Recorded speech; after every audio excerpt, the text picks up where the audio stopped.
Negara hadir, pemerintah targetkan 1.285 desa terang di 2025. Musi Banyuasin, 17 Oktober 2025 pemerintah terus memperluas pemerataan akses listrik PT PLN, Persero, di seluruh pelosok negeri. Melalui program listrik desa, Lisdes, Kementerian Energi dan Sumber Daya Mineral, ESDM, menargetkan pembangunan infrastruktur kelistrikan di 1.285 desa hingga akhir 2025. Langkah ini menjadi wujud nyata kehadiran negara dalam memastikan keadilan energi bagi seluruh rakyat Indonesia. Menteri ESDM, Bahlil Lahadalia saat meninjau progres program listrik desa sekaligus penyalaan bantuan pasang baru listrik, BPBL, di Desa Bandar Jaya, Kabupaten Musi Banyuasin, Kamis 16 Oktober menegaskan, terang listrik merupakan tiap warga negara.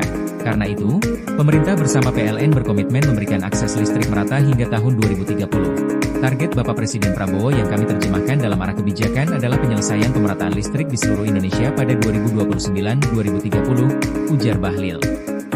Presiden Prabowo menargetkan 5.758 desa 4.310 dusun di seluruh Indonesia dapat segera bebas dari kegelapan. Pemerintah memastikan program ini akan terus dikebut agar seluruh rakyat dapat menikmati terang yang sama dan memanfaatkan listrik untuk meningkatkan kualitas hidupnya. Menurut Bahlil, pembangunan infrastruktur kelistrikan di daerah terpencil memang tidak selalu menguntungkan secara bisnis bagi PLN. Namun, ia menegaskan bahwa negara wajib hadir untuk memberikan akses setara bagi seluruh warga. Jadi itu, melistriki desa, biayanya cukup tinggi, tapi negara harus hadir untuk memastikan itu. Penerangan, Bapak Presiden konsen untuk bagaimana bisa memberikan layanan listrik sebagai bentuk keadilan sosial bagi seluruh rakyat Indonesia. Paparnya, Direktur Utama PLN, Darmawan Prasojo menyampaikan, sejalan dengan arahan Presiden dan Menteri ESDM, PLN berkomitmen menuntaskan agenda pemerataan listrik hingga ke wilayah 3T, terdepan, terluar, dan tertinggal. Melalui listrik, perubahan besar dapat terjadi bagi masyarakat, mulai dari peningkatan taraf hidup, pertumbuhan ekonomi desa, hingga pembukaan lapangan kerja baru.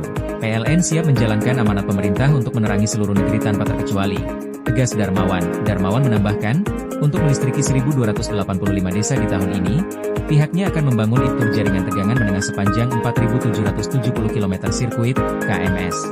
3.265 kms jaringan tegangan rendah, dan 94.040 kV-ampere, gardu distribusi. Melalui upaya tersebut, diharapkan lebih dari 77.000 keluarga bisa menikmati listrik. Ini bukan sekadar angka, tapi kehidupan yang berubah. Anak-anak bisa belajar malam hari, usaha kecil bisa tumbuh, dan desa jadi lebih sejahtera, ujarnya.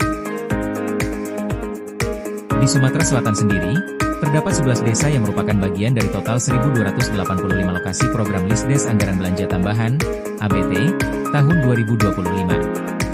Dari 11 desa tersebut, 7 desa diantaranya berada di wilayah Musi Banyuasin, yakni Desa Bandar Jaya, Desa Etil Barat, Desa Kepayang, Desa Muara Merang, Desa Pangkalan Bulian, dan Desa Sako Suban Rosidin, Kepala Desa Bandar Jaya, Kecamatan Sekayu, Kabupaten Banyuasin, menyampaikan rasa syukur karena penantian panjangnya kini membuahkan hasil. Dusun 4 Sungai Putih akan segera dilistriki lewat program Lisdes ABT 2025, hampir sekitar 10 tahun warga. Alhamdulillah, dalam waktu yang dekat ini, jaringan listrik dan sarana penerangan khususnya untuk masyarakat bakal terrealisasi. Kami berterima kasih sebesar-besarnya kepada Presiden Prabowo dan Bapak Menteri ESDM atas kerja kerasnya menghadirkan program ini. Listrik ini sangat membantu perekonomian warga dan mendukung anak-anak kami belajar dengan lebih baik, ucap. Hal senada diungkapkan Rohia, warga Dusun 4 Sungai Putih, yang selama ini harus bergantung pada genset untuk penerangan malam hari dengan biaya hingga Rp25.000 per malam. Dirinya juga berharap agar seluruh proses yang dikerjakan untuk melistriki desanya dapat segera rampung. Biasanya kami nyalakan genset dari jam 6 sampai jam 9 malam, biaya Rp25.000. Kalau sedang tak punya uang, ya gelap-gelapan. Semoga semuanya diberi keselamatan dan kelancaran dalam memasang listrik sampai ke desa kami, ujarnya. Terima kasih sudah menonton. Jangan lupa like, subscribe dan klik tombol lonceng jika Anda menyukai berita kami.